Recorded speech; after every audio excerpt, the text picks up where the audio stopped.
tarder. Bienvenue à la 44e réunion du Comité permanent des opérations gouvernementales et des prévisions budgétaires, OGGO, le seul comité qui compte.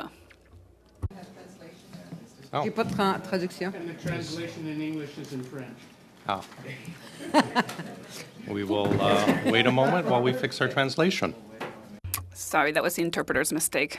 While we're checking translation, can we confirm that the witnesses zooming in have passed the audio check? They have. Thank you. Is translation working now, Ms. Vinola? J'en ai plus. No. C'est reparti.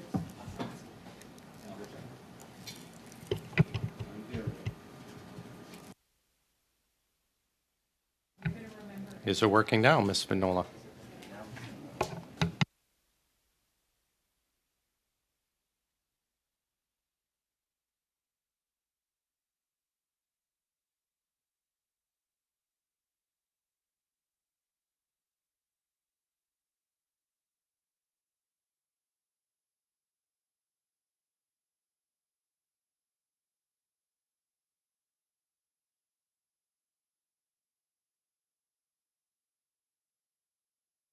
C'est bon.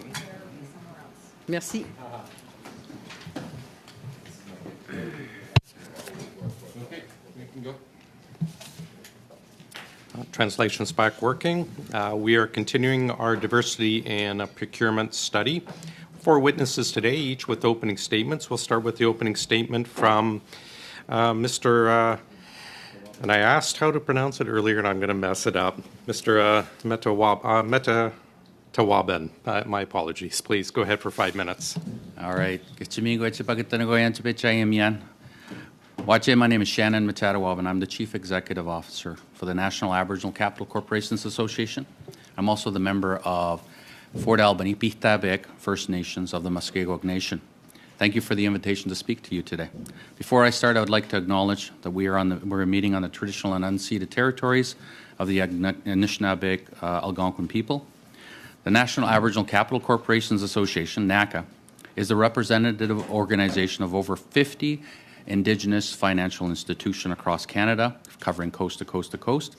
They provide developmental lending to hundreds of First Nations, Inuits, and Métis across the country. Indigenous financial institutions are an incredible success story that were recently highlighted in a 2019 OECD study that promotes this network as a model for the rest of the world. During a 30-year program partnership with the Government of Canada, Indigenous financial institutions have provided over 50,000 loans, totaling $3.3 billion, to Indigenous-owned businesses. Each year, IFIs make over $120 million in loans to Indigenous-owned businesses. Indigenous financial institutions have a current aggregate loan portfolio of $329 million and are proud to state that we have a 97% repayment rate. Recently, we launched an Indigenous Growth Fund, a $153 million investment vehicle to provide the private sector a mechanism to invest into our community. This was supported by the BDC, the EDC, and the FCC, along with the Government of Canada. Indigenous businesses are a key driver of employment, wealth creation, and better socio-economic outcomes for Indigenous communities and people. Every loan we provide results in 3.34 jobs and contributes $3.6 to GDP for every loan, every dollar lent. Additionally, IFI's lending in Indigenous communities is linked to marked improvements in community well-being scores, with poor health outcomes being reduced by 75% and food insecurity being cut in half. I commend your committee for undertaking your work to examine diversity in procurement, and I believe that NACA can provide some important insights and recommendations to support your study. Since the government announced its commitment to ensure a minimum of 5% of the total value of federal contracts are held by Indigenous businesses, 6 Indigenous organizations, NACA, CCAB, AFN, ITK, CANDO, and the NIDB, which will be in your packages so you hear the full names of them, formed the National Indigenous Procurement Working Group to begin planning. Additionally, in 2022, the National Indigenous Economic Strategy for Canada, developed by over 20 Indigenous organizations, recommended that the government devolve government procurement processes to Indigenous institutions. Article 5 of the United Declaration's Rights of Indigenous Peoples reaffirms the need by highlighting the right to maintain and strengthen distinct political, legal, economic, social, and cultural institutions while retaining a right to participate fully, if they so choose, in the political, economic, social, and cultural life of the state. And this is something that Canada is also supporting. The federal procurement process is a complex system with many players, including Indigenous Services Canada, Public Service and Procurement Canada, the Office of the Procurement Ombudsman, Treasury Board Secretariat, and the Office of the Comptroller General.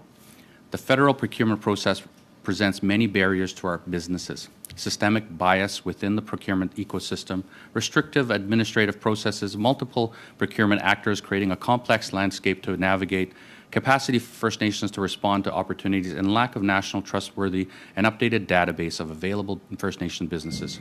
Today, I'm proposing the creation of a First Nation Procurement Institute that will play a key role in the procurement industry by providing cultural appropriate wraparound services via a single window contact for all things related to First Nation procurement. The mission of the First Nation Procurement Institute will be to maximize the potential for First Nation businesses to successfully access and win procurement opportunities through providing necessary certification, education, networking, and promotion. The First Nation Procurement Institute will be focused on better outcomes for First Nation businesses while assisting the federal government to reach its 5% procurement target. The First Nation Procurement Institute will offer 4 streams of service to address the needs of its users: First Nation business certification and a directory of certified businesses, education, services and training, networking, collaboration, partnerships, promotion of First Nation procurement, and most importantly, advocacy and accountability.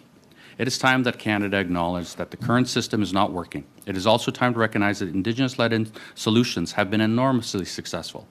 The success of the Indigenous financial institutions is a testament to our view that Indigenous organizations are best placed to design and deliver programs and services to Indigenous people, including First Nations.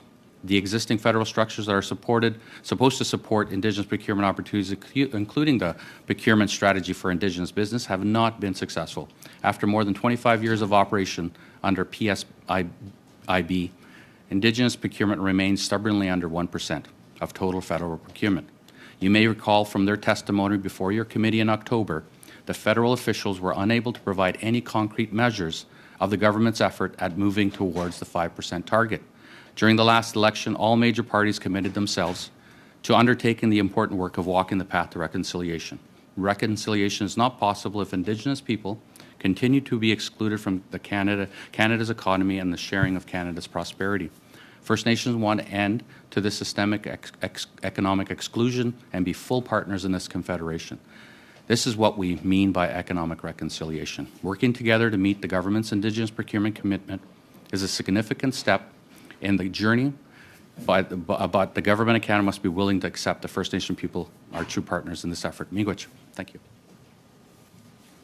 Great. Thanks very much. Now, over Zoom, we have Ms. Lebilwa, please, for 5 minutes.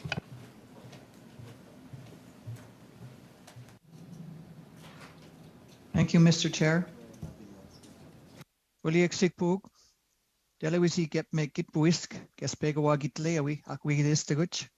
Good morning. My name is Victoria Lebilwa, coming to you from the Listigosh Mi'kmaq First Nation, located on the southern shore of Gaspésie. Thank you for inviting me to speak with you today on the issue of diversity and procurement. I'm the Vice Chair of the National Indigenous Economic Development Board, a ministerial appointed non-political organization mandated to provide advice to the federal government on issues related to Indigenous economic development. Our board was established in 1990 and is comprised of First Nation, Inuit, and Métis business and community leaders from across Canada. I invite you to check out our board's website, which includes our series of National Indigenous Economic Progress Reports, the next of which will be released in late 2023. I also invite you to review the National Indigenous Economic Strategy referenced by my colleague Shannon. This strategy was released in June 2022. It brought forward in partnership with more than 20 national Indigenous economic organizations. This strategy provides economic development practitioners and policymakers with a coherent vision designed to guide efforts in the coming decade. As you are aware, the Government of Canada is the largest purchaser of goods and services in the nation, spending approximately $22 billion annually on goods and services. Clearly, the federal procurement policy has the potential to be a key driver of economic reconciliation. However, despite the federal commitment to increase access to federal procurement opportunities for Indigenous businesses, year over year, Indigenous businesses have received less than 1% of the value of contracts for tendering goods and services to the Government of Canada.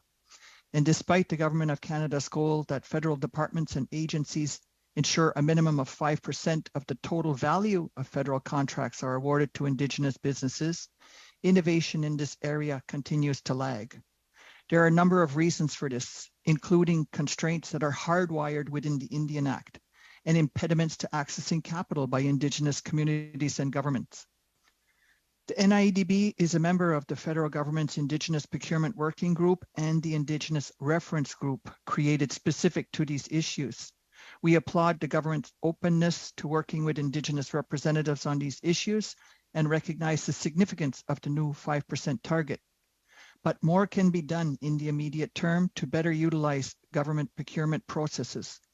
In this context, the NIEDB believes a significant investment is necessary for the establishment of a new Indigenous-led procurement institution at the national level. This is our key recommendation for immediate action. Indigenous national economic development organizations are close to finalizing a business plan for an Indigenous Procurement Institute with responsibility for maintaining a directory of certified Indigenous businesses and helping such businesses navigate federal and corporate procurement processes. The NIEDB also recommends that the very low thresholds for non-competitive processes and sole source contracting be increased immediately. The current rules indicate that contract opportunities for goods over $25,000, services over $40,000, and construction over $100,000 must be advertised via tendering, and that only opportunities under these amounts may be awarded through a sole source contract. These limits have not changed for many years, and in 2021, the Treasury Board Secretariat indicated that increasing the sole source contract limits for Indigenous businesses to $100,000 would not contravene Canada's free trade agreements. Increasing these thresholds immediately will assist Indigenous businesses in taking advantage of the opportunities presented by procurement opportunities within the federal government. I would also like to share a few more recommendations, implementation of which would be crucial to the success or failure of the government's goals in this area. In areas of the country where the Indigenous population is more than 5%, the target of the total value of federal contracts awarded to Indigenous businesses should also be proportionately higher. Training on Indigenous cultural awareness for procurement officials should be mandatory. This is necessary not only to ensure government officials understand Indigenous cultures and the importance of economic reconciliation, but also to deal with the growing issue of false indigeneity within business lists used by the Government of Canada. Finally, the NIEDB recommends that government monitor and report on an annual basis and distinct from other reporting processes, whether or not each federal department is meeting its mandated 5% Indigenous procurement target. Thank you. Olalio. Thank you very much. That was right on time. Mr. Ducharme, please, for 5 minutes. See if you can match that. Good luck with that, but anyhow, thanks. Good morning. As mentioned, my name is Philip Ducharme. As Vice President of Entrepreneurship and Procurement at the Canadian Council for Aboriginal Business, I want to thank you, Mr. Chair, and all distinguished members of this committee for the opportunity to provide you with my testimony and to answer your questions. Speaking to you from my home office, I acknowledge the land as a traditional territory of many nations, including the Mississaugas of the Credit, the Anishinaabe, the Chippewa, the Haudenosaunee, and the Wendat peoples, and now home to many other First Nations, Inuit, and Métis people. Since CCAB's 2 previous appearances in February and June of 2021 before this committee, it is heartening to see that one of our recommendations that were brought forward has been implemented.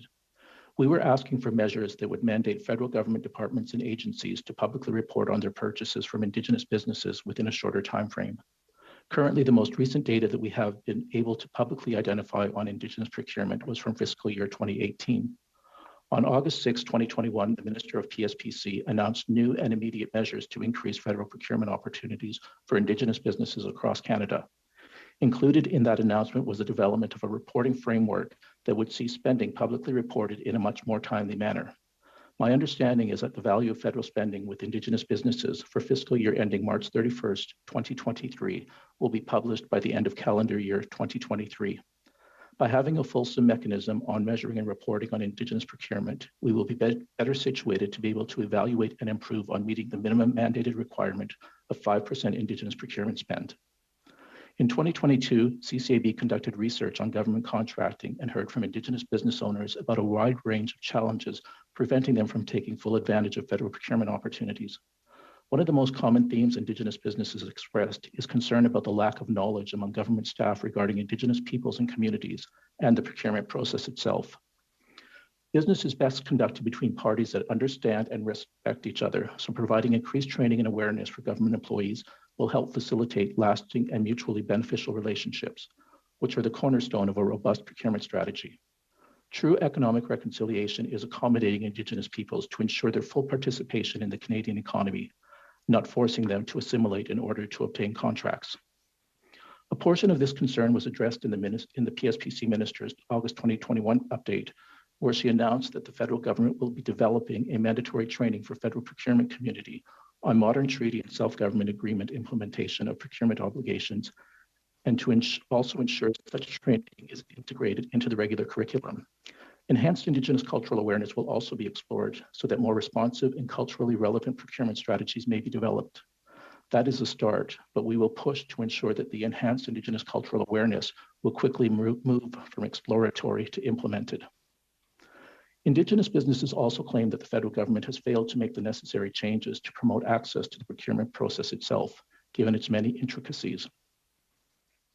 Businesses consulted felt inferior and marginalized by the contract requirements, which excluded Indigenous businesses in favor of larger mainstream companies. Some participants found the process difficult and time-consuming and believed that the requirements were set up in a way that excluded Indigenous businesses, despite having the capacity to execute a project. Bid bonds, payment holdbacks, and particularly over-complex applications all contributed to these barriers. If the federal government is truly committed to allocating 5% of its procurement spend to Indigenous businesses, it should also be responsible for providing Indigenous businesses with the tools and resources they need to participate meaningfully in that process. Another frequently cited challenge by Indigenous participants in our procurement research is that federal departments need to better collaborate to share best practices when engaging with Indigenous businesses and communities. While collaboration among federal departments to share best practices will help, the way forward must include establishing a government-wide approach to Indigenous procurement that ensures consistency by explicitly laying out the best path and penalizing those who break from it, while ensuring that the context and needs of Indigenous businesses are substantively addressed. If the federal government is truly committed to Indigenous reconciliation, more must be done to mobilize the recommendations of national Indigenous economic organizations like CCAB and those my fellow witnesses are representing, and apply the learnings and takeaways we gather directly from Indigenous business leaders. We at CCAB are very fortunate to have the opportunity to connect with our Indigenous businesses on a daily basis, and we will continue to be the voice for Indigenous businesses as we engage with the federal government to ensure that our Indigenous businesses reach the minimum of 5% dollar value of federal procurement. Even though there are still many barriers and challenges to overcome, we look forward to the future with hope and excitement as we rebuild and strengthen the path towards reconciliation and a healthy and prosperous Canada. Thank you, and I look forward to answering any questions you may have. Thank you, Mr. Ducharme. And now, Mr. Wannick, please, for 5 minutes. Good morning, Honorable Mr. McCauley and honorable members of the Standing Committee. My name is Ray Wanich. I am the Executive Director for the Council for the Advancement of Native Development Officers, otherwise known as CANDU. Today I am speaking from Edmonton, traditional name was Amisquachi Waskahagan, Beaver Hills House, located within Treaty 6 territory, the traditional territory of the Cree, Blackfoot, Dene, and Stoney and Métis peoples. Indigenous economic development is essential for positive socio-economic outcomes and empowerment of Indigenous peoples. CANDU is a national Indigenous organization established in 1991 by economic development officers throughout Canada. CANDU provides membership certification, training, and tools to support EDOs, lands managers, and community leaders to create positive impact on Indigenous economies. CANDO provides both in-person and virtual support for EDOs through a national Links to Learning education series, an annual conference, and annual youth summit.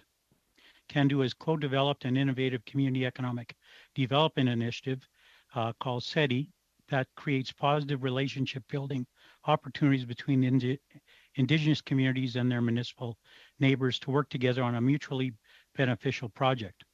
The initiative is co-delivered by the Federation of Canadian Municipalities and CANDO.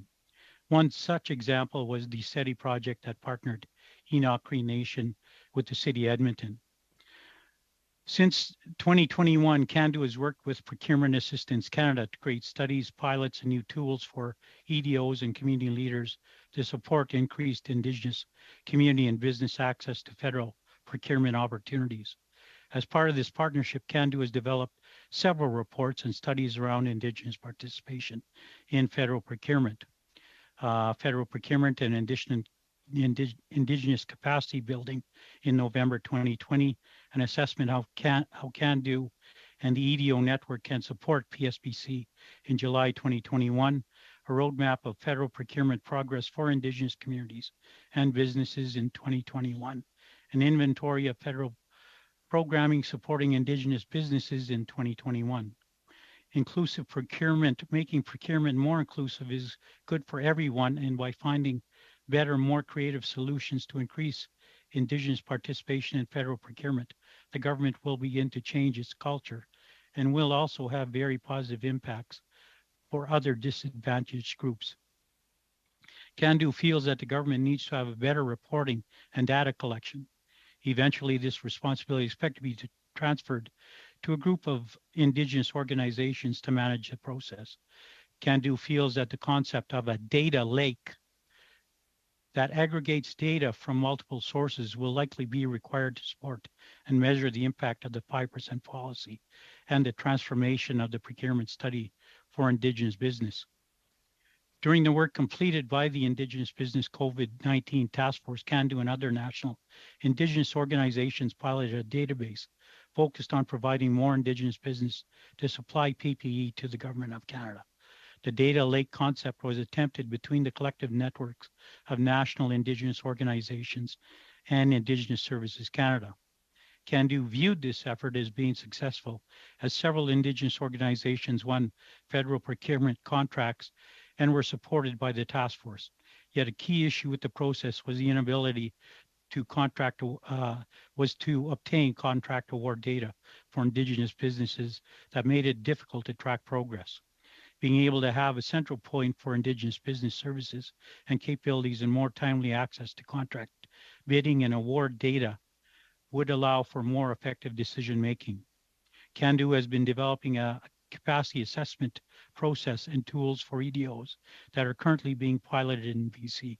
Important consideration for achieving the 5% goal is to ensure that we can understand the current skill gaps for Indigenous peoples to work in major industries. Early engagement with Indigenous rights holders, communities, and businesses is essential. In many communities, economic development officers and economic development corporations are a key hub for engagement with Indigenous peoples. The earlier in the process the government can engage with communities to allow time to prepare for opportunities, the more social economic benefits will likely be realized. CANDO provides training for EDOs through virtual, in-person links to learning events and ongoing weekly webinar series. CANDO and Procurement Assistance Canada are expanding their EDO procurement mentorship pilot that will provide a train-the-trainer model for EDOs to understand the basics of procurement. Two cohorts have graduated 18 participants, and this program will now be rolled out within all Procurement Assistance Canada regions, which are 6. A key barrier noted in CANDO's work is the lack of ability to understand the procurement process, whether it's community responding to an Indigenous participation plan requirement in an RFP, or whether an EDO is supporting community business writing a proposal. CANDO's procurement mentorship should provide more insights into training requirements. One of the lessons learned from the Indigenous business COVID-19 was the need for a support service for Indigenous communities and businesses to participate in federal procurement. The support service was launched to help communities go through the process. Under an SPI pilot, CANDO is developing a virtual EDO website space to provide a library of support tools for EDOs, communities, and businesses, along with a resourced Indigenous procurement navigator role. We feel this strategy will provide more procurement, more inclusive for Indigenous communities and businesses. Ensuring that public service understand the culture of Indigenous communities is essential, specifically having procurement officers given the authority to take more time to prioritize working with Indigenous communities and businesses and respect community requirements will increase trust and build relationships. Example of positive Mr. Wanich. Yes. Sorry, I've given you a bit of extra time because you're from Edmonton as well, but can I get you to wrap up, please? Okay.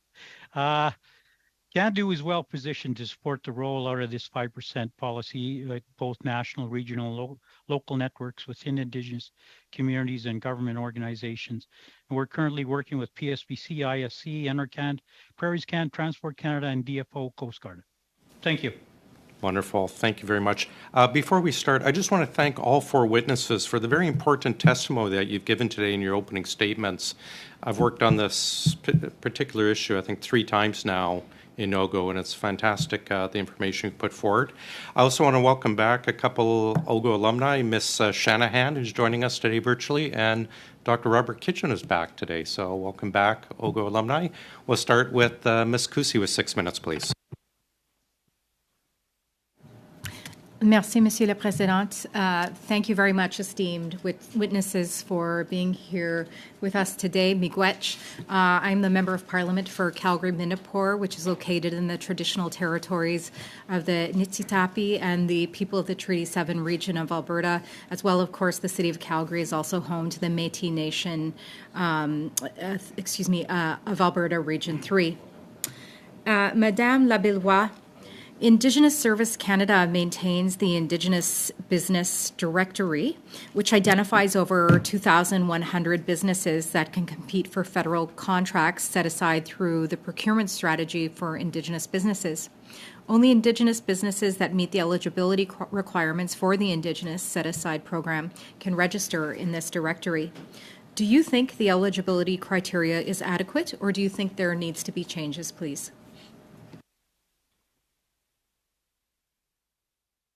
Thank you for the question.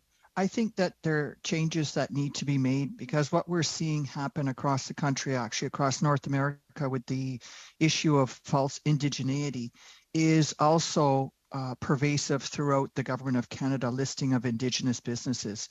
Where you have self-identification as the threshold, you need to ensure that there is mechanisms put in place to verify the authenticity and veracity of this type of information. It's a pervasive problem that has existed for a number of years across the procurement strategy for Indigenous businesses. The short answer to your question would be yes. Thank you. Thank you. And what do you think are the biggest barriers for Indigenous businesses to get on the Indigenous Business Directory, please? I don't think there's a barrier to get on the list. I think the barrier is that there's a lack of due diligence in confirming the indigeneity of these businesses. Where there is a potential for material gain, we are going to see abuse and fraud. And as more attention is being paid to procurement, and with setting the 5% procurement threshold, that brings a lot of Indigenous, non-Indigenous businesses out of the woodwork. So it could be putting a red face on a company and seeking to register on this procurement database. We have a challenge with, I've heard from my colleagues mention the difficulty in accessing procurement opportunities. So you have companies pretending to be red-faced to benefit from the strategy who have the experiences to navigate the system, and it's our expense. So we have a wonderful program that exists on paper, yet the challenge is implementing this and addressing it. How could we address this? I think strengthening regionally the offices, having more contact with boots on the ground with legitimate Indigenous companies that exist, the centralization of this does not allow for that knowledge to exist. Thank you. Given that, how can we encourage more Indigenous businesses to apply to be on the directory? Your point of what I would potentially describe as fraudulent applications, or yes, fraudulent applications might exist. But given that, how can we encourage more Indigenous businesses to apply to be on the directory, please? That's an easy question. Thank you. We have a number of organizations that exist across the country that interface regularly with legitimate Indigenous businesses. You've heard from my colleagues, be it the Canadian Council for Aboriginal Business, that does have an existing database through its market-based program. To my colleague, Ray, with the CANDO, they have a network of economic development officers from coast to coast to coast who know who Indigenous businesses are, as well as my colleague with NACA. The lending institutions are very familiar with legitimate Indigenous businesses. So we have these networks. How do we collaborate and bring them together under an Indigenous-led procurement institute, I think would help us to achieve this. Thank you. Do you believe the process to get on the directory is too cumbersome for Indigenous businesses? So I'm a serial entrepreneur, and I have registered a number of my businesses. Cumbersome, no, but there were a number of steps to take, like obtaining the SRI number and different pieces. But what the issue was is once I got on the database, I started to receive spam and people trying to sell things. So it represents an opportunity cost as a small entrepreneur. So there was some navigation to get on the system, but once I was on the system, I wasn't hearing about opportunities that I could apply for my companies. More, I was being sold things. Thank you. Monsieur Metatawaban, did you want to weigh in, please? Hi, thank you for that. I'm glad you're spreading it around. I think what we want to recognize is that we're not trying to promote the continued use of a database that hasn't been successful over many decades. I think what we're trying to do is provide solutions for a better way forward that we can actually impact positively the target. And what we're promoting is the creation of a new institute that'll maintain and develop a database that will look at all the problems of the current database that include self-identification, businesses that are on there that probably are not Indigenous, and they're currently going through an audit of that database right now so that when we do develop a database, then it'll be good information. But I think we should focus on really where do we need to go? Thank you. Thanks. Ms. Thompson for 6, please. Thank you, Mr. Chair, and thank you to all the witnesses. I would like to open by acknowledging that I am on the traditional unceded territory of the Anishinaabe Algonquin Nation, and certainly welcome to every witness here. Mr. Ducharme, if I could begin with you, and thank you for your opening comments, and I'd really like to be able to expand on what you have already provided. Would you share some background, please, on what your role is with the Canadian Council of Aboriginal Business? Just provide more information there. Thank you. Thanks, Ms. Thompson. In my role as the Vice President of Entrepreneurship and Procurement, I have a number of roles at CCAB. The one that's most relevant to today's hearing is supply change. Supply change is CCAB's trademarked Indigenous procurement strategy that we started in 2018.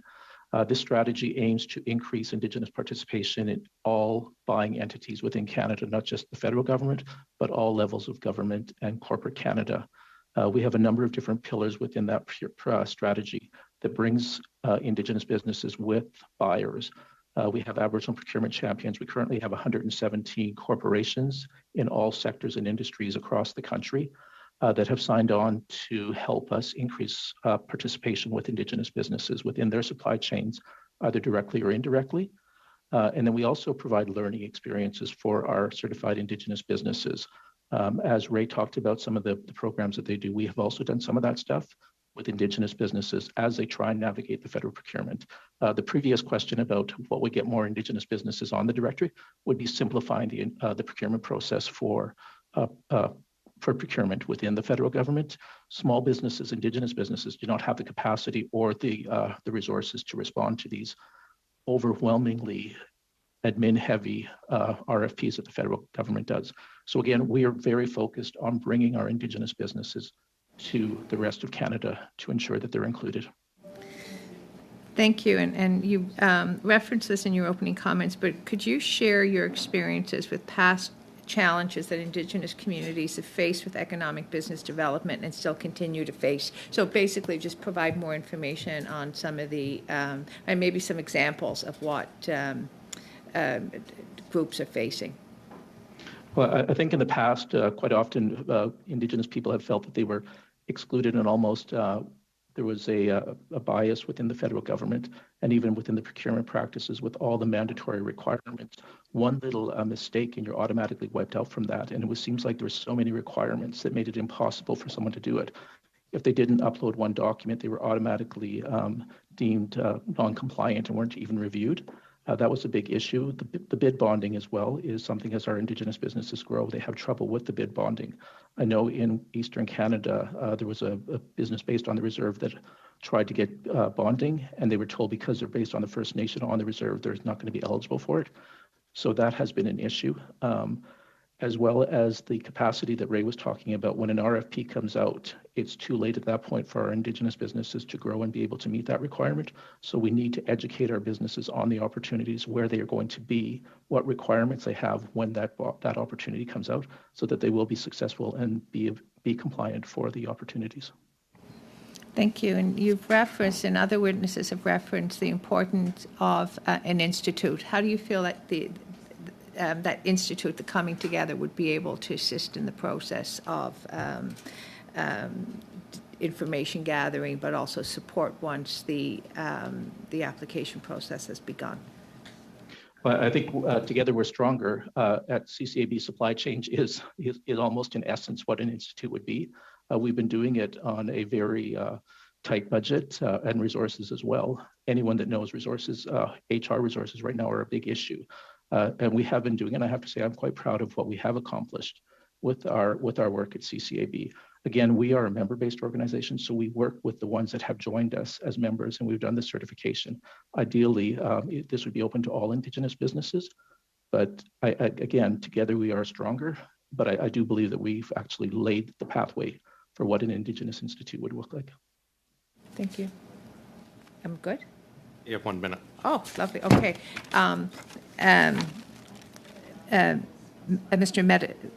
Medishwaban, I don't know if I've said your name correctly, but you're in the room, so I certainly want to provide the opportunity to ask a question. And again to you, and then you referenced this in your opening comments, but if you could speak about the National Aboriginal Capital Corporation Association in a little more detail, especially now that the conversation has begun, and I think that the little more detail would be helpful. Thank you. Thank you very much. So 35 years ago, the government recognized that Indigenous people were not participating in the economy.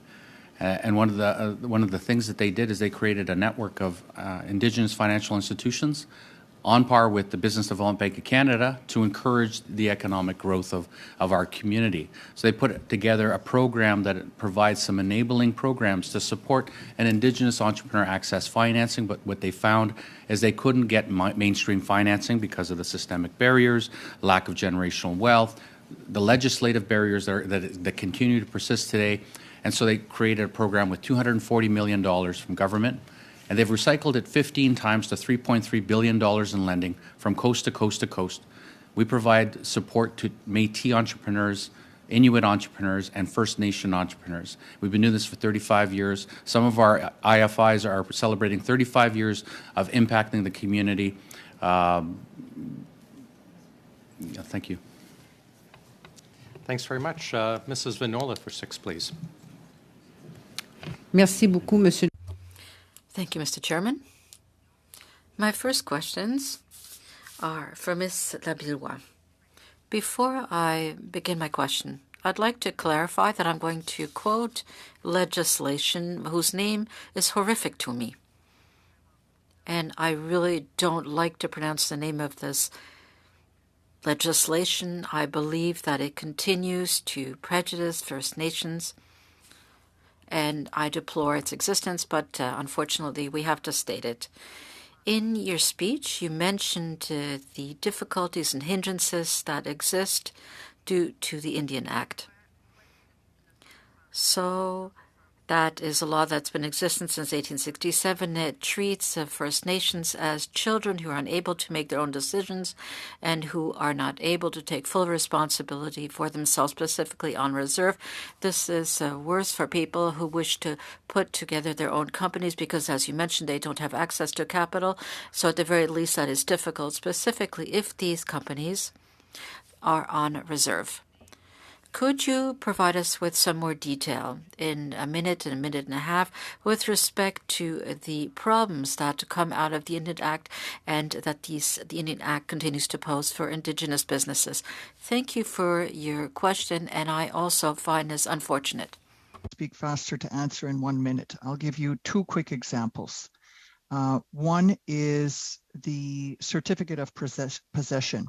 So in my community, I live on reserve. However, I cannot own the land. According to this law, I can possess the land. I have a certificate of possession. Therefore, I cannot use the land that I own in the community against obtaining a loan. Secondly, if I am trying to obtain a piece of equipment, I must sign an affidavit. For example, I'm buying an excavator, which is in excess of $150,000, $200,000. To do that, I must sign an affidavit that my equipment will not be stored in my community, that it will only be used for work off of my community and will always be off community, so that in the event of non-payment, then the asset can be seized. I must ask permission from Chief and Council, which asking our elected politicians for permission to be running my business or for assistance with a ministerial loan. I find that very offensive, especially in 2022. Thank you.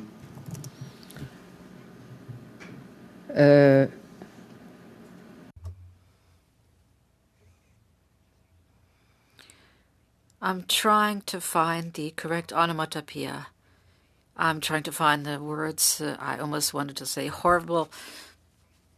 Eek, if you like. After all, we are in 2022, as you know. This is unacceptable that still today that people be cornered like this. In your statement, you have provided some solutions so that First Nations have better access to procurement. That is the creation of a new supply institution that would be led by Indigenous persons. So how would that institution enable them to have better access to procurement? Let me begin by sharing with you a philosophy of nothing about us without us.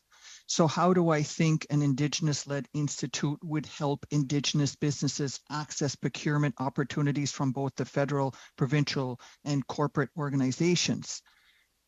An Indigenous-led organization would have a sound knowledge of the landscape of Indigenous economic reconciliation. It would have a sound understanding of the definition of Indigenous wealth. It is Indigenous businesses that hire Indigenous people. This is an anecdotal truth that we see across our communities.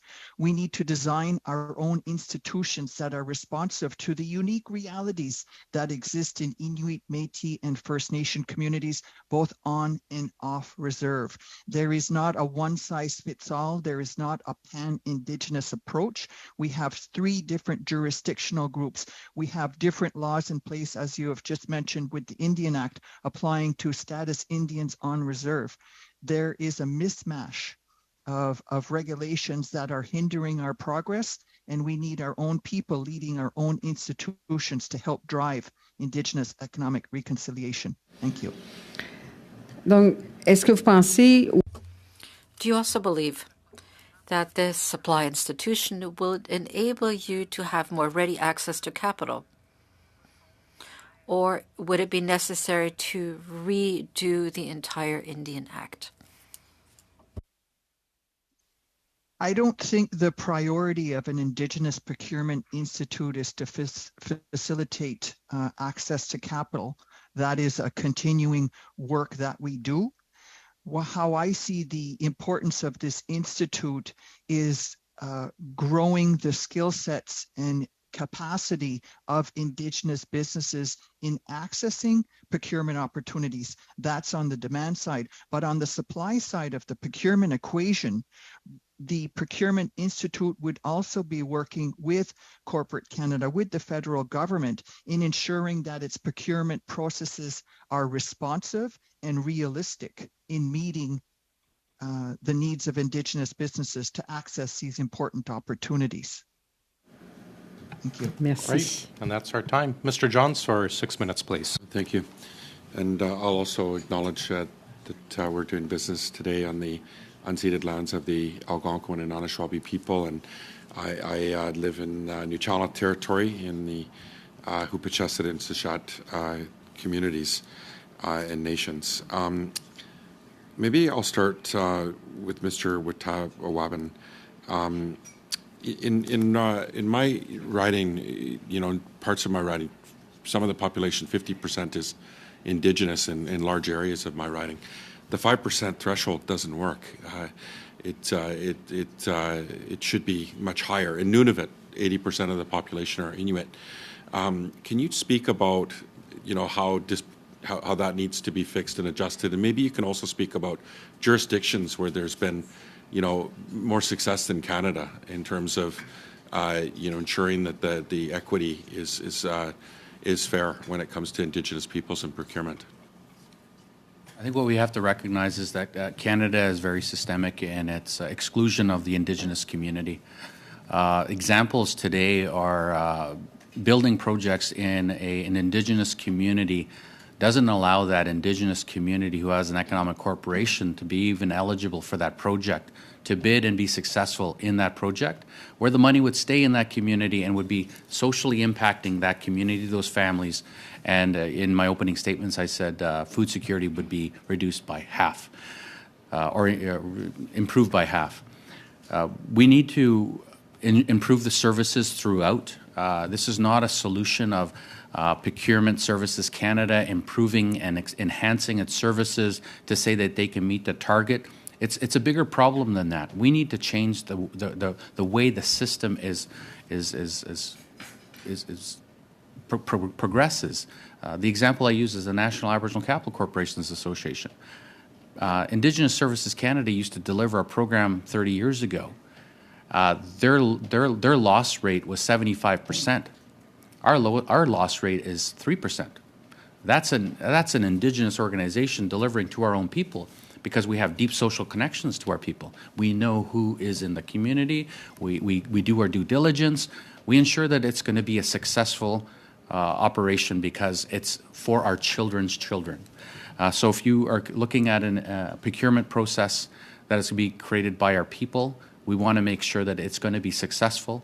We are going to ensure that the right businesses are eligible. We're undertaking right now an Indigenous business definition project to ensure that we have a new way of looking at what an Indigenous business is. So all these processes have to be linked together to the point of Ray, where it says a data link to connect everybody's database to one database so everybody can rely on it. Thank you. I appreciate that. I was mentioning before that Carol Ann Hilton is from my riding. She's from the Heshquit Nation, and she wrote a whole book on indigenomics and how important her work is. Maybe just expanding on what you just talked about, can you please comment on how impediments for Indigenous businesses accessing capital are creating obstacles to meeting the federal government's target for Indigenous procurement and going beyond what their target is? And maybe you can share some thoughts you have on how access to capital can be improved. Well, the systemic barriers that Indigenous people face starts with legislation, the Indian Act. there's still an act called the Indian Act that makes me a ward of the state. I'm not even my own person. I'm basically a child of the government. We don't own our own lands on our communities. We can't take security. We don't have any generational wealth because we've been excluded from the economy for so long. Everybody was able to buy a house, but we were not allowed to buy houses. We don't have money that we can pass down to our kids, so we're basically starting from zero. So we really need to ensure that we produce the access to capital. NACA recently launched the Indigenous Growth Fund. This is an institutional grade investment tool that allows the private sector to invest in an investment vehicle which will in turn be accessed by our members who can pass it on to our Indigenous entrepreneurs. There is a vehicle for access to capital that will be perpetual into the future and continue to grow. Investors and social impact investors that is $35 trillion globally will be able to earn an interest from our market.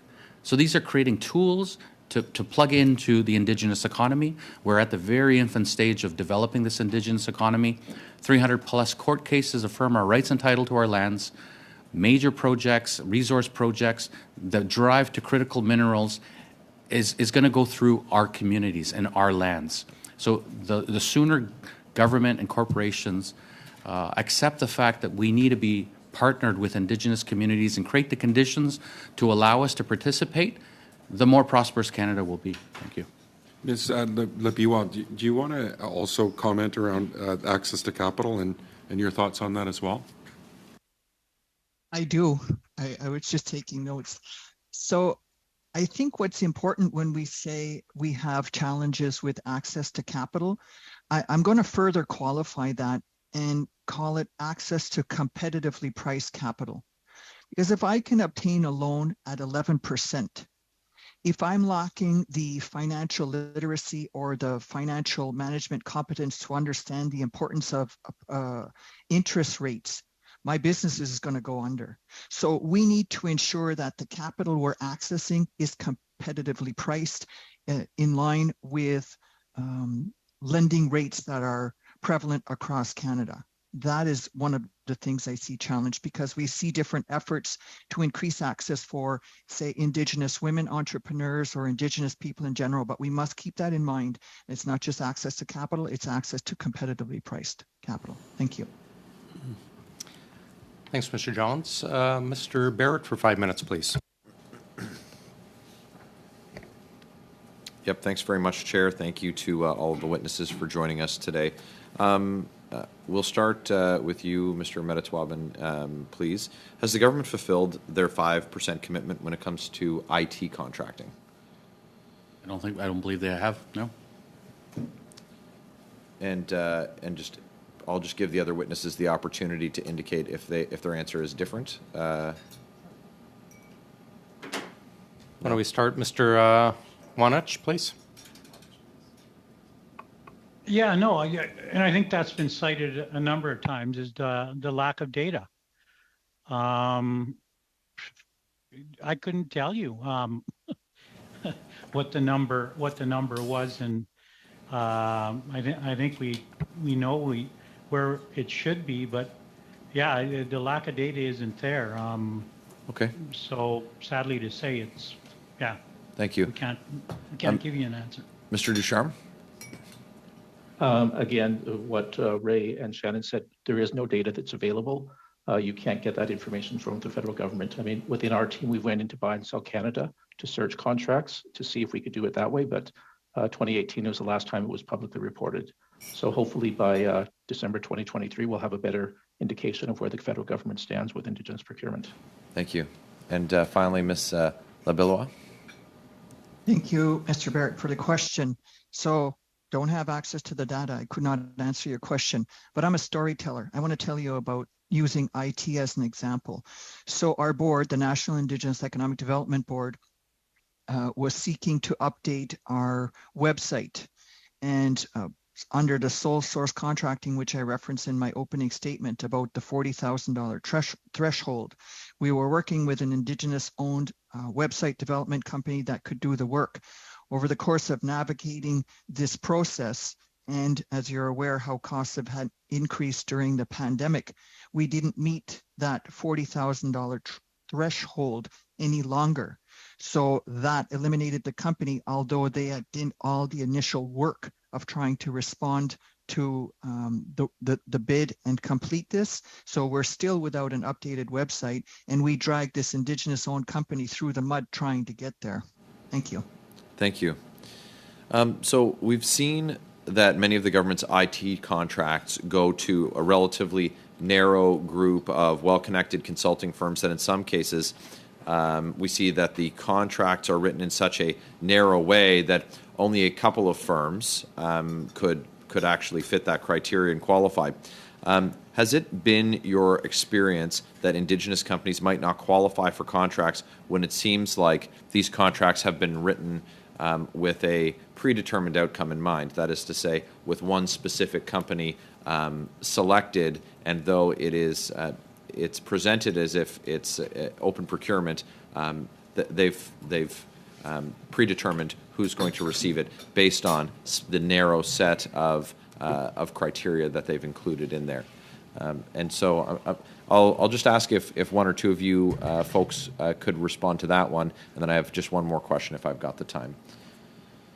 It's Philip. I would like to respond to that question. Again, our research does show that the Indigenous businesses feel that they are being excluded within the language of the RFPs that are coming through. The federal government has talked about unbundling contracts. Unless they start unbundling it, making it easier for our Indigenous businesses to qualify, they're not going to meet the mandatory requirements, and that again is an issue where we lose out on all the time. So there is, I think, some truth to what you're saying. And actually, I'm going to move to my last question because I've got about a minute left, I think. And I'm just curious, and I'll turn to you, Mr. Metatwabin, if I can, if you have any examples of jurisdictions that have strong accountability programs to ensure that governments follow through with their promises with respect to procurement. I think a good example is Australia with the Supply Nation. They created an Indigenous organization that have done exactly what we're promoting to do today, and that is creating an Indigenous Procurement Institute.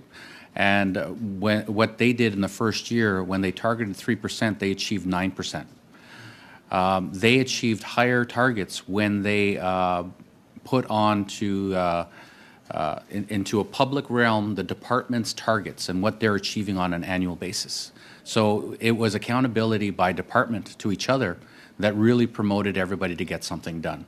Unless there's consequences to not achieving targets, there's not going to be anybody that wants to take any drastic steps to ensure that an Indigenous business actually achieves the procurement opportunity, because for 35 years we've been talking about procurement opportunities for Indigenous, and it's the frontline managers that develop that RFP that exclude an Indigenous business, and when you have an Indigenous business that's actually eligible, they will go with what they know, and that's a non-Indigenous business, and that is the big problem right there. Thank you. Thank you, Mr. Barrett. Mr. Baines, you're up, please. Thank you, Mr. Chair, and thank you to all of our witnesses for joining us today. My questions are coming from the traditional territories of the Musqueam and Coast Salish peoples. I'm going to begin with Mr. Ducharme.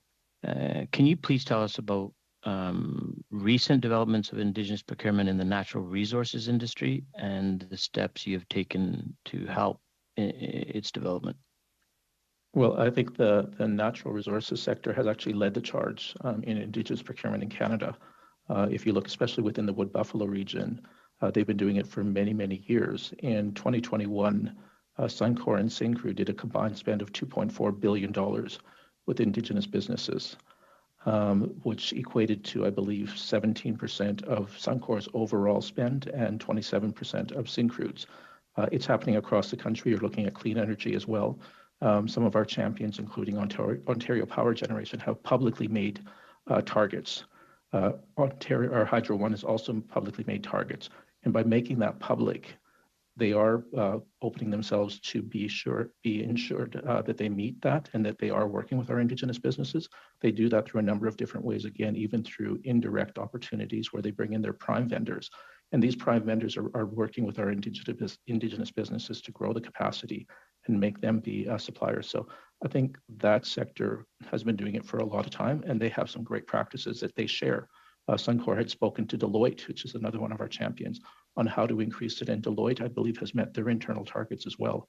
of Indigenous procurement. So I think, again, best practices that have come through the natural resource sector can come through the rest of Canada as well.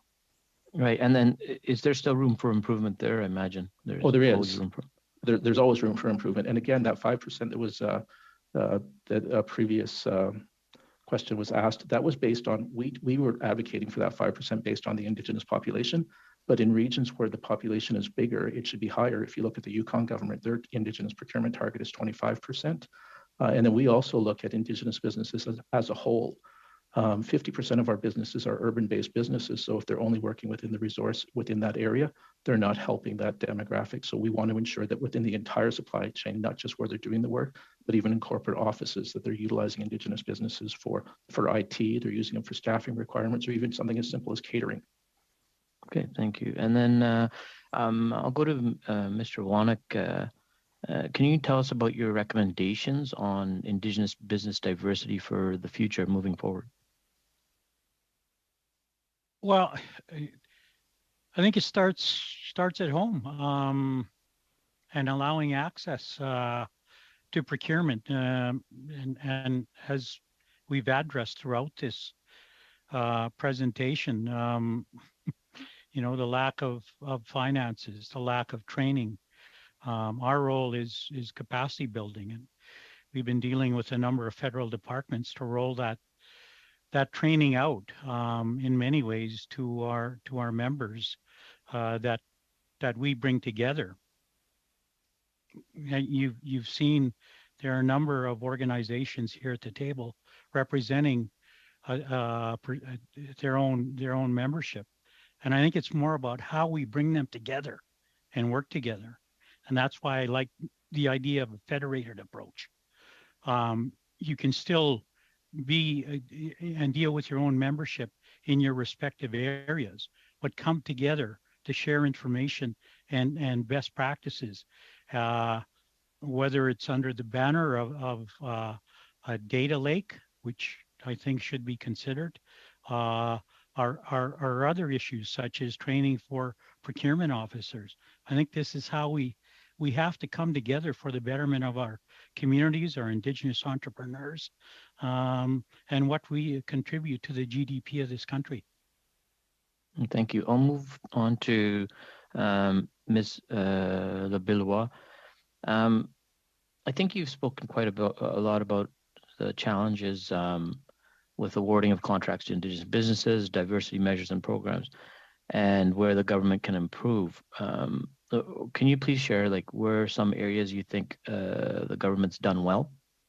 I'm afraid it'll have to be a brief answer, please. Luckily it is.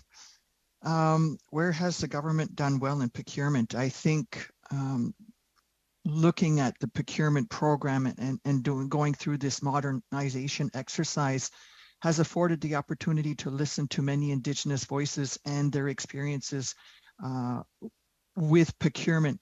Creating a target is a good starting point.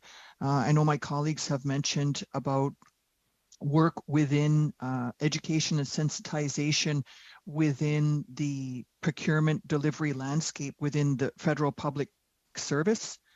We've seen progress happening there, but it can't be exploratory. That type of education and sensitization needs to be mandatory. Thank you. Thanks very much. Colleagues, if you don't mind, I'm going to combine the last two rounds for the NDP and the bloc to 5 minutes. So 5 minutes, Ms. Vinola. Merci beaucoup. Thank you very much, Chair. Mrs. Bilwa, I'd like to come back to you with two questions that you can answer either by yes or no. I'd like to come back to one of your answers. You said that you had to ask permission from the council to operate and set up your own company. The fact that you're a woman Indigenous makes it more difficult for you to work in this field in procurement and business. Yes. Thank you.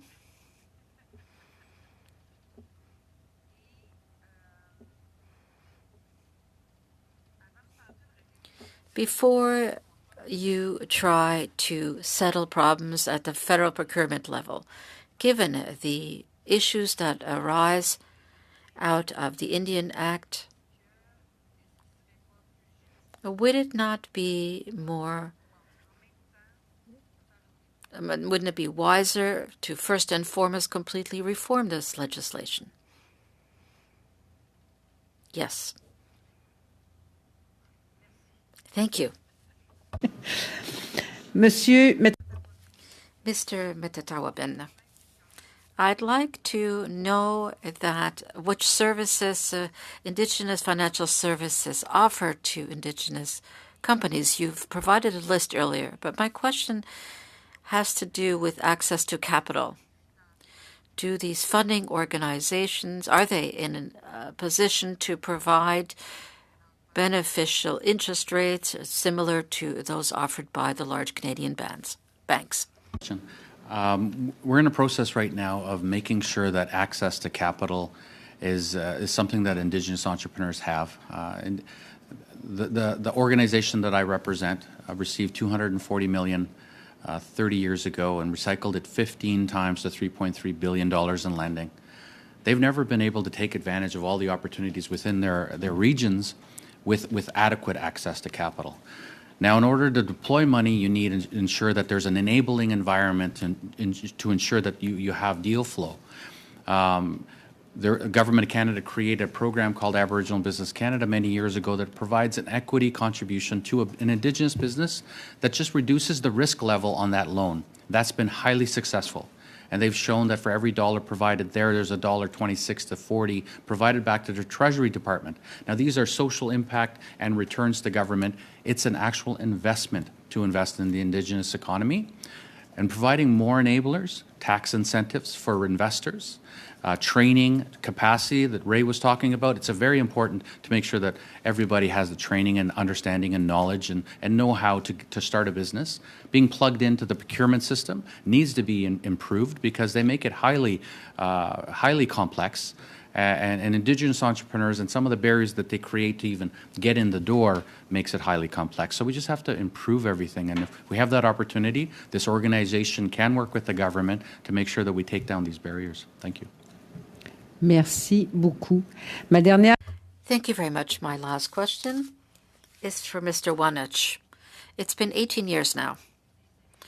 I was working with Inuit students as part of a large entrepreneurship Indigenous competition, which was organized with the Canada Development Bank, the Indigenous section.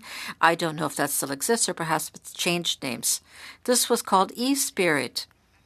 Throughout the year, the students would learn about the different steps that lead to the development of a company and product. At the end of the day, they go to a place, in our case it was Prince George in British Columbia, to share with First Nations throughout Canada what they had done, what they had achieved, and how they went about this. It was absolutely amazing. It still gives me shivers when I think about it. To your knowledge, does this competition or a similar competition still exist today? And if it no longer exists, perhaps we should reintroduce it to encourage our young people to become entrepreneurs. That's a good question. I don't know if it still exists. However, I think there's variations of entrepreneurship going on throughout Canada. And Shannon may be able to offer up an answer on that one too. But yeah, vitally important. I think where we try to come across is it has to be in balance. Meaning, yeah, you can have entrepreneurship, but when you're within our communities, it's more about a job creation and sustaining a livelihood rather than profit be the main motivator. I think there's options for that. And so you're finding communities going with through the additions to reserve process now, starting to develop profitable businesses in urban centers, taking those profits, bringing them back to the community for social programming and for educational purposes, such as becoming an entrepreneur. Or an economic development officer in our case, which all still brings it together. But you know, there's so many entrepreneurship programs for our Indigenous youth, but there still has to be more specialized programs for, depending on the age, depending on the region and what industry they are in. We have to look at all of this. We're going to have our national conference out at Member 2 next year, right? And look at Clearwater Industries and what happened there, where the First Nations Finance Authority was able to provide capital so that Indigenous groups could buy out that corporation and have a lot of input into that local economy. So I think it's examples like that we have to cite and continue to process. Thanks very much, Mr. Johnsdorf, to you. And colleagues, hope you don't mind me letting things go a tiny bit longer, because I think there's a lot of important things we're hearing today. So bear with me. Thank you, Mr. Chair. Ms. Labiwa, last June, Public Services and Procurement Canada indicated that over the previous 3 years, it awarded an annual average of $442 million to Indigenous suppliers. In your opening statement, you indicated Indigenous businesses have received less than 1% of the value of federal procurement contracts, or about $68 million a year. Can you maybe share why you think that there may be a discrepancy with what the government is reporting and what's actually happening? I cannot speak to what is causing that discrepancy. I can only speak to my experience in working with the procurement strategy. And this dates back to 2011, trying to make this strategy work for my different suite of companies.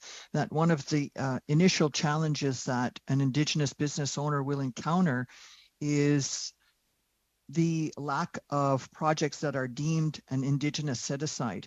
Once an RFP is released, you can't turn back time and say, oh, wait a minute, that would have been a great opportunity for Indigenous businesses to be competing for this work. And there were a number of qualifiers attached to how a project could be deemed an Indigenous set-aside. There was one related to the percentage of the population that was Indigenous. It had to be 80%, or that the majority end user of the product, good or service, had to be Indigenous. So these were, think of it as a funnel. If the projects aren't being deemed Indigenous set aside, we're starting from less than zero in getting our foot into the door, into the procurement door. Once a project is deemed an Indigenous set-aside, there are additional barriers that we've encountered. Another one of my colleagues spoke about the problem of an Indigenous-owned company obtaining a bid bond because the pure simple fact they're located on reserve. In my humble opinion, I think once we get to this 5% of projects being deemed as Indigenous set-aside, that's going to be the stumbling block for us. In addition to access to competitively priced capital, systemic barriers that exist in the insurance industry, bonding, banking. Thank you. Now, in your opening statements, you mentioned that Indigenous National Economic Development Organizations are close to finalizing a business plan for an Indigenous Procurement Institute. Mr. Wittatawabin also talked about it. Can you speak about how the federal government can support such an institute in meeting its goals? I think one of the primary ways the federal government can support the development of this institute is through its financial support and endorsement of this organization. It is being designed by Indigenous organizations that are coming together. It's truly a historic time for our people. I had referenced in my opening statement the National Indigenous Economic Strategy for Canada, which in itself is a historic document because it's Indigenous people holding the pen for the first time, stating with clarity, what do we want? And if we look at this Indigenous-led Procurement Institute, this is a continuation of that exercise with us stating decisively, this is what we want to move forward together. Thank you. Mr. Wittatawabin? Sure. Thank you for that. I think this is a historic time. The United Declarations on the Rights of Indigenous People, the declaration that the government has supported and created legislation for. Article 5 says that Indigenous people are best placed to provide services to our own people by supporting institutions. We can plan, we can support, and what we're asking for the government is that runway to begin and begin this process of planning and creating this institute so that it can create its mechanism, it can work with the government, it can advocate, and it can hold accountable the departments that are not meeting or investing into providing services and contracts to Indigenous businesses. It's important to hold everybody accountable, and that's the only way that it's going to be a change can be made. Thank you. Real short question, Mr. Wenich. There was a conversation earlier about, really, I guess, procurement literacy and the challenges about the process and ensuring that people get the proper training to apply for procurement. Can you speak about the importance of that and what Canada could do better? Yeah. So there's a concierge process that we've talked about, not only ourselves with our database, but NACA, CCAB. We've also instilled a navigator approach and a mentorship program.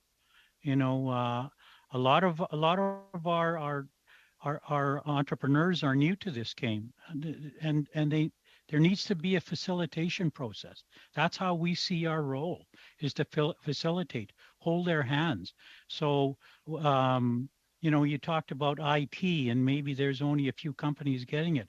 Well, maybe there's got to be a set aside there for new Indigenous suppliers that are going to enter the process, right?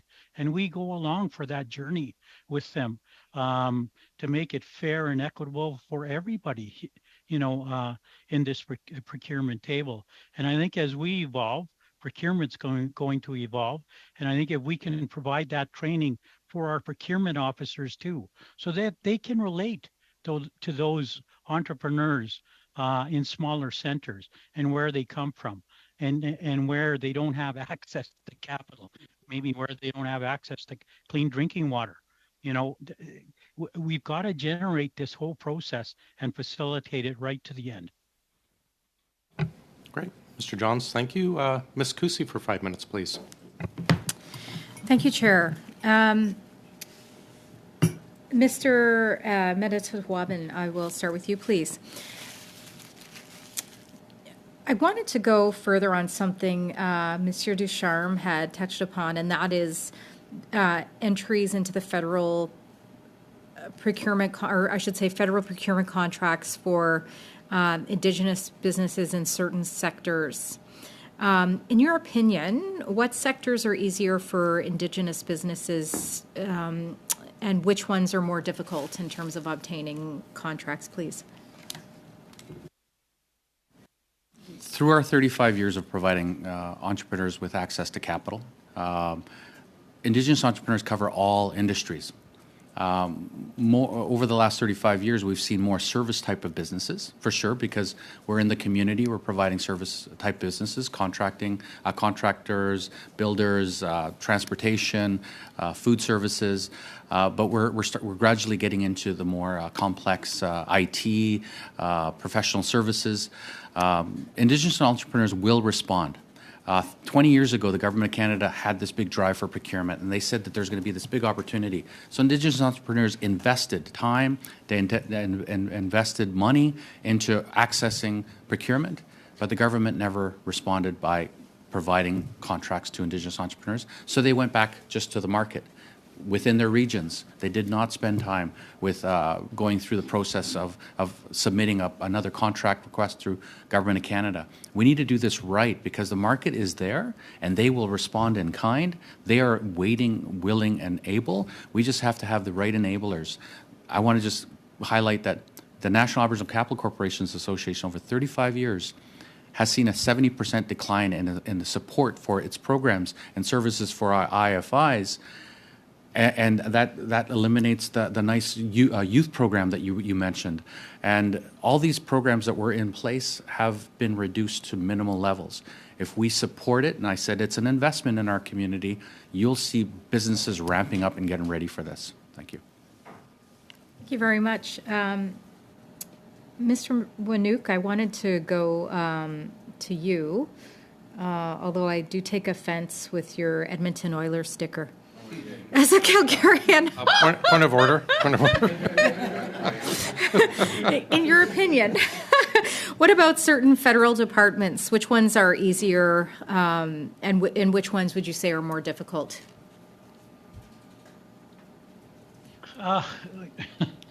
We love to work with all the federal government departments.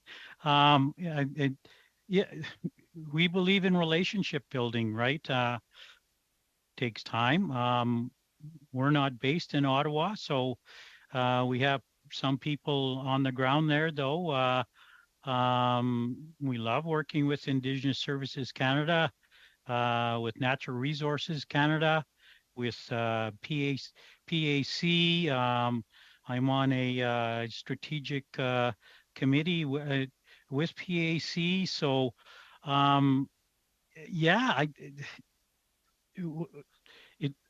and believe me, I'm not answering for the other Indigenous organizations, but it's been fairly easy for us to get a voice at the table with our partners. That's how I call them. I like to view us as stakeholders, not rights holders. Those are our communities, but our communities now are coming through us and asking us to state these questions and draw out that information. And like I say, we just facilitate the process. So to come back to the question, I haven't had a department that has said no to me yet. Thank you very much. Mr. Ducharme, I'll go back to you since you were the one who had mentioned the activity of First Nations in the natural resources sector. In your opinion, are there sectors that are easier for Indigenous businesses and sectors that are more difficult for Indigenous businesses to enter? What would you say to that, please? Well, actually, it can be both. I mean, if you look at the construction industry, Indigenous businesses have made a lot of strides in it, but there's also a lot of requirements that sometimes Indigenous businesses struggle to meet regarding insurance, regarding bonding, that is a barrier for entry for them. With the national defense, I have to say Defence Construction Canada has probably led the charge. They actually go out to our Indigenous businesses. I've had a number of them that called and said, National Defense or Defence Construction Canada called us and said there's an opportunity. So I think they've been playing a big role in trying to increase it. The national defense or the defense sector as well has been really promoting Indigenous procurement to their prime vendors. I participated at a defense conference 2 weeks ago. All of those big key players now are looking to bring in Indigenous businesses because of the Indigenous participation plans within the RFPs. So I think they're going to be an area where our businesses are going to be able to come into. Again, Indigenous businesses encompass every sector and industry across the country. We are so fortunate to hear of new businesses that are coming up and the innovative products and services that they have, that they provide, that will work with all levels of government. Anytime we hear an opportunity, we try and make sure that our Indigenous businesses are aware of these opportunities. Great. Thanks very much. It's your time. Okay, thank you. Mr. Jouari. Thank you, Mr. Chair, and once again, welcome to all our witnesses. Great testimonies. During responses to a number of questions and also in your opening remarks, a number of you talked about the economic reconciliation. And I'll be very interested to get a better understanding of what do you mean by the economic reconciliation as it relates to the Indigenous procurement.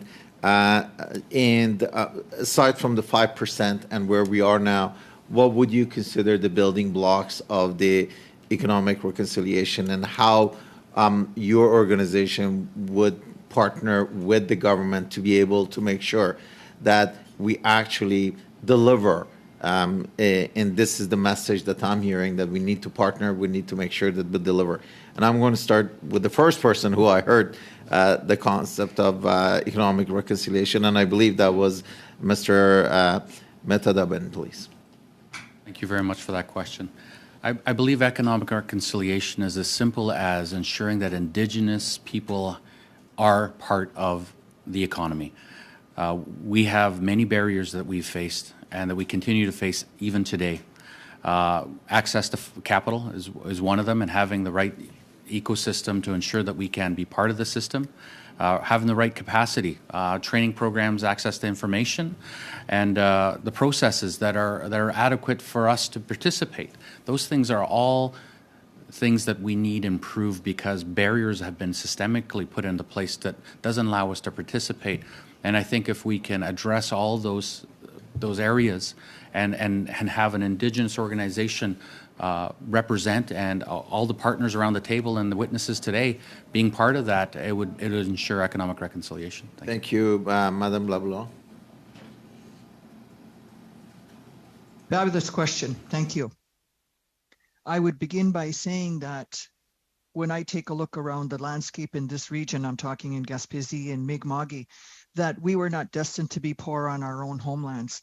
But often we find ourselves as spectators to the regional economy that's happening around us. So if I look to the industries that are active here, we have commercial fisheries, we have forestry, and the latest we have is wind energy. Most often we've been watching people get rich off of our land and resources, and we have been excluded for it for various reasons. We've touched upon some of the systemic issues. We've touched upon some of the legislation that contributes to this exclusion from participating in regional economies. I also stated that it's Indigenous businesses that hire Indigenous people. This is what we need to support, the creation of Indigenous businesses, the growth, and this growth and building skill sets and capacity can be increased with a solid procurement policy. And I'll finish by answering, you asked about building blocks. I think a fundamental building block for us is Indigenous financial literacy. We know that financial literacy is not taught in schools. So if we look at our communities and what has existed what is non-existent, I should say, on the business landscape is that our people are accustomed to managing poverty. It's a mentality of scarcity, and we need to shift that mentality to managing the abundance, managing finance, financial literacy. Thank you. Thank you. I only got about a minute and 15 seconds. So quickly, Mr. Wanuch, please. Training, navigating the system, facilitation, early engagement, mentoring.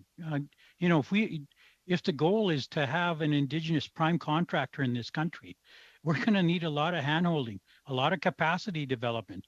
Reducing complexity of the whole process, I think, is going to help us.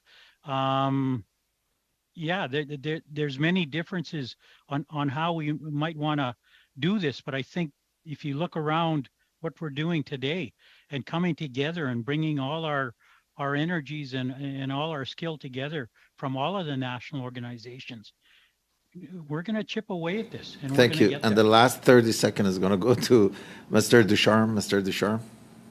I think reconciliation is respect and having Indigenous people as full partners in any type of development. Again, we've been on the outside looking in, and we get little bits and bobs handed towards us.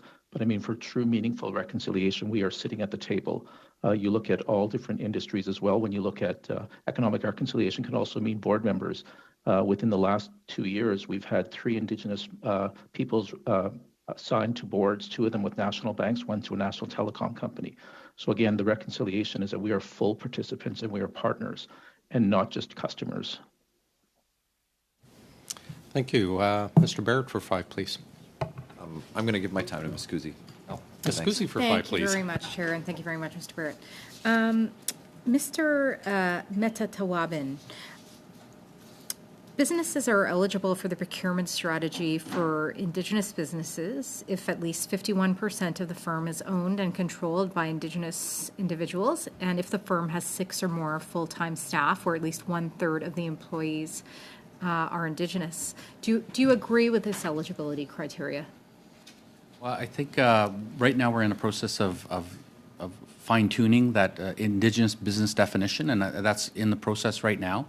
But I think as a minimum, 51%. But there's lots of social impacts that would require that other firms be eligible. If they're making an impact in the Indigenous community, then there needs to be a mechanism to recognize those impacts. And I think ISK is in the process of right now a short-term strategy that recognizes the 51%. Then you have land claim and land claim process, and then you have the more social impact measurements. But yes. And do you believe that this criteria should also be enforced on subcontracts? I think you need to, for ancillary and subcontracting, if there's a social impact in the Indigenous community, then definitely that the score should be elevated.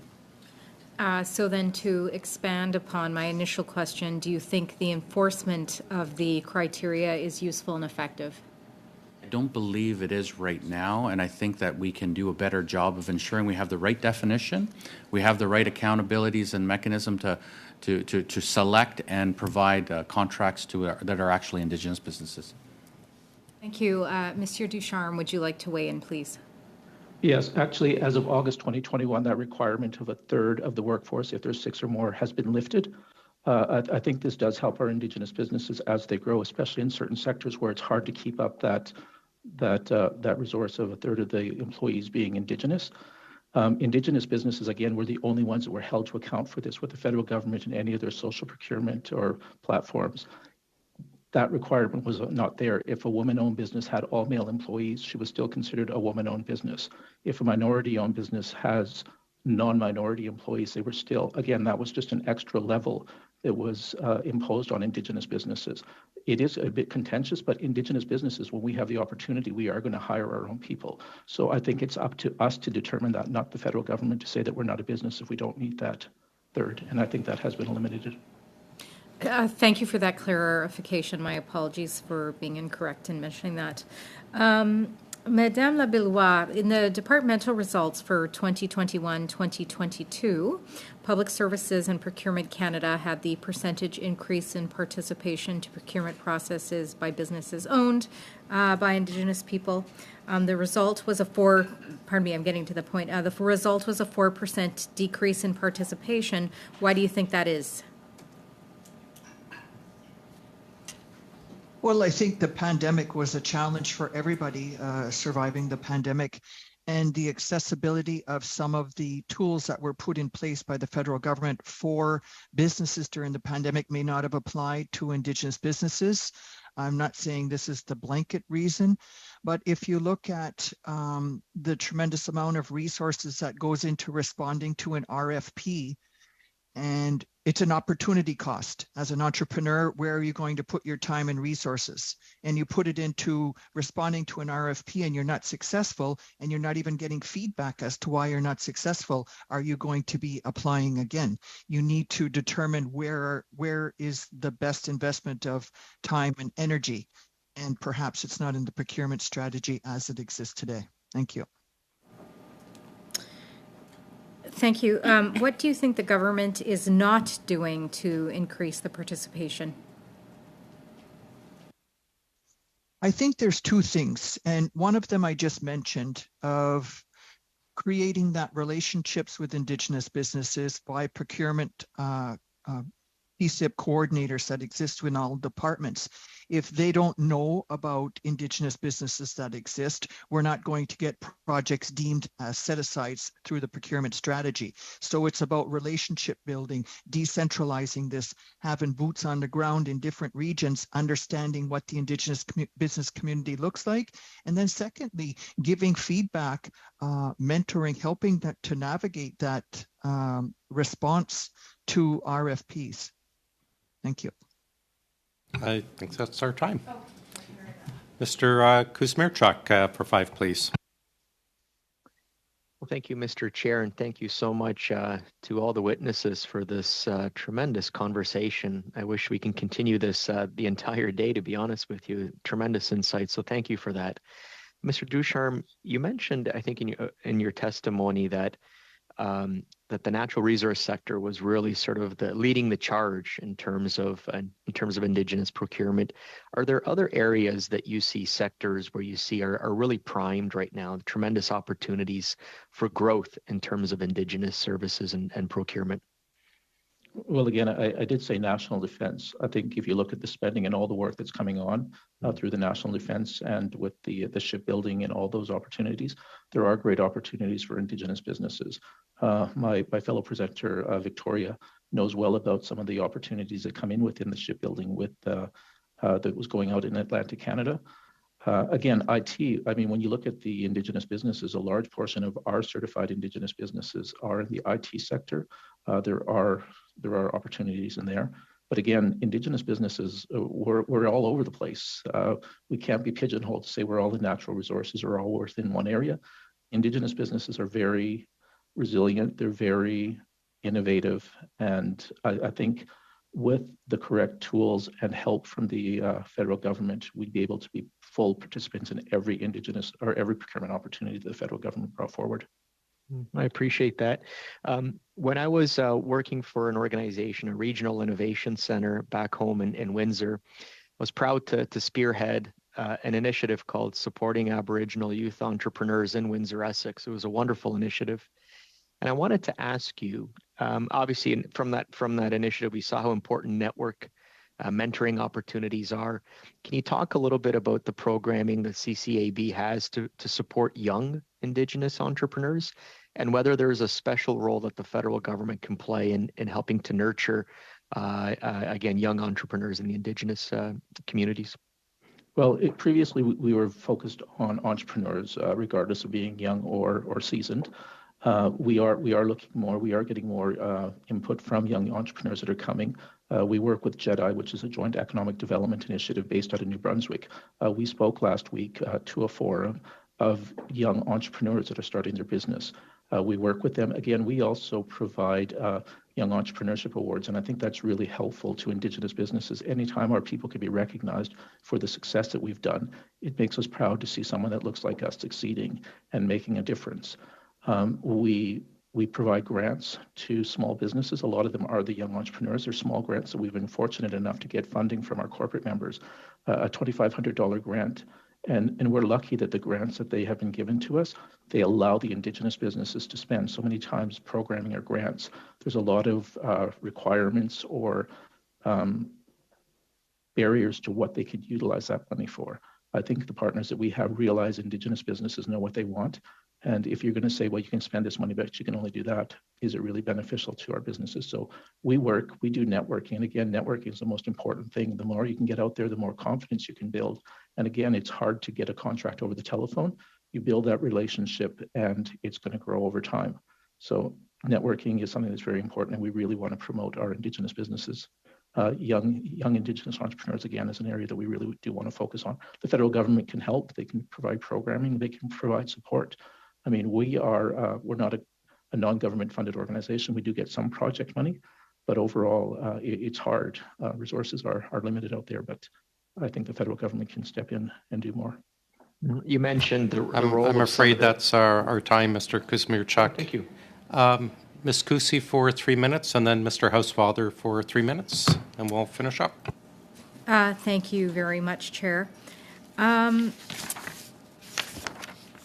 I'm going to go back to the departmental results for 2021, 2022, and go to Madame Labillois. We talked a little bit about what the government should have been doing to ensure that levels didn't decrease, and as well we had the input there from Monsieur Ducharme.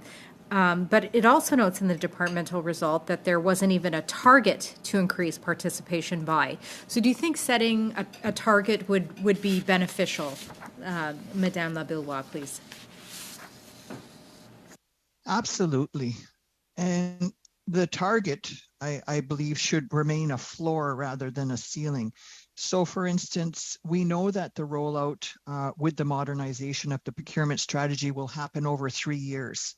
And during some of these discussions, certain departments were prioritized. My question at that time when we were talking about prioritizing departments, how are priorities determined? And it was linked to those departments that were most ready to increase their Indigenous spend.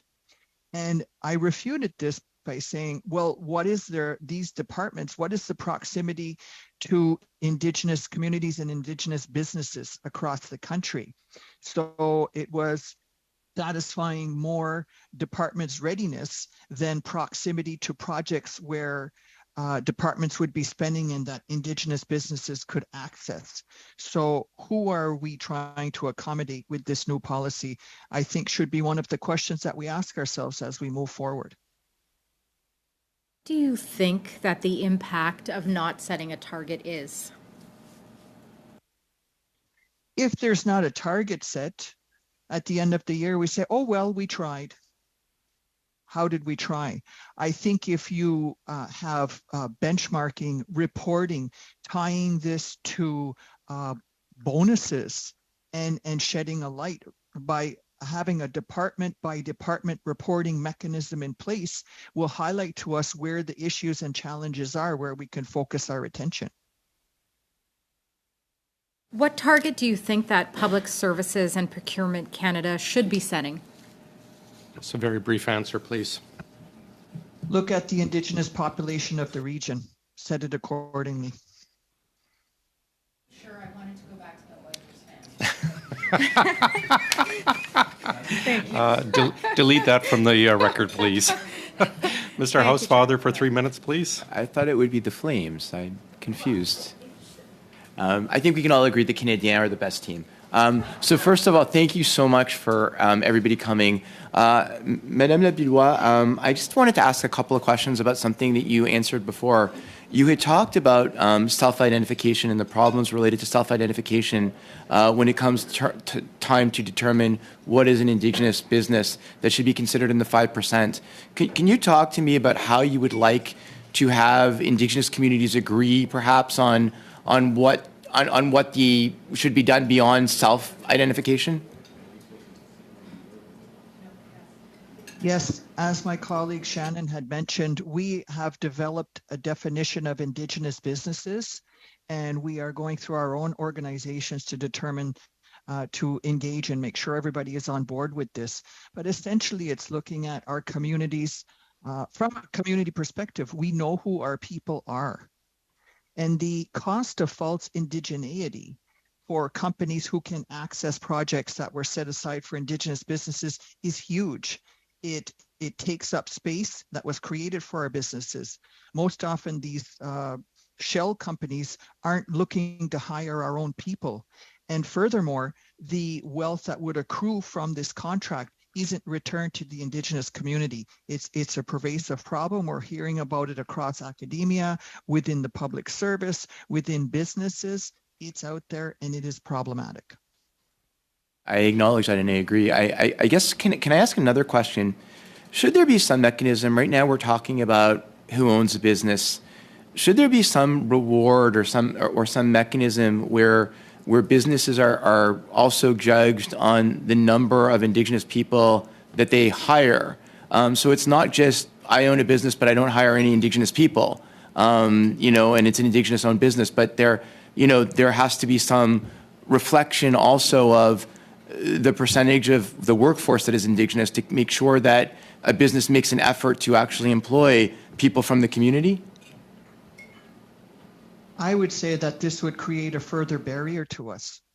As the point was made earlier, for women-owned businesses, if they don't hire women, they are still considered women-owned businesses, or the same for a minority-owned business. So if we're telling an Indigenous-owned company, we're not going to deem you an Indigenous-owned company because you didn't hire enough Indigenous people.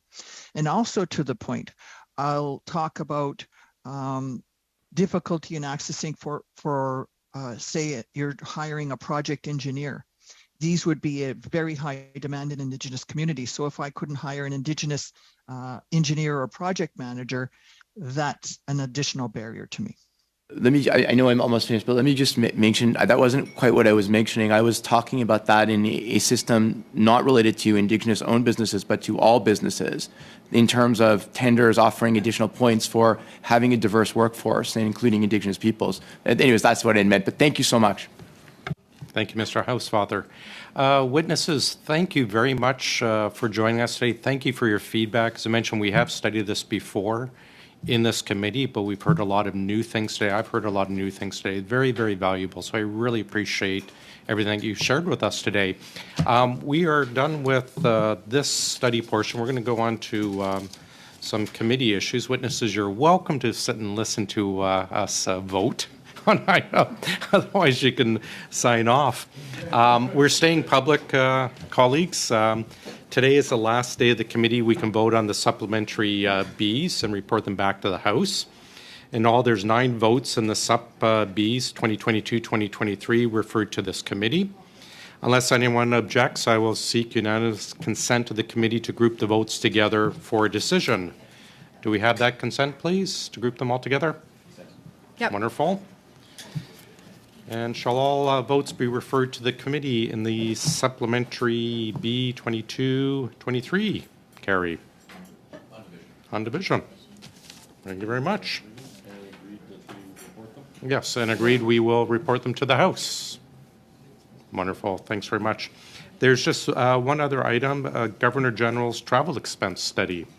The deadline for submitting the next group of documents is Sunday, January 15th, 23. I'm not sure why we picked a Sunday, but there we have it. There's also no specific time on the 15th when the documents are due. Obviously, it's difficult to submit them on a Sunday. I'm wondering if we wish to change that to an alternate date, perhaps the 16th, and a specific time, such as noon. We're good with the 16th on noon? Donc le 16.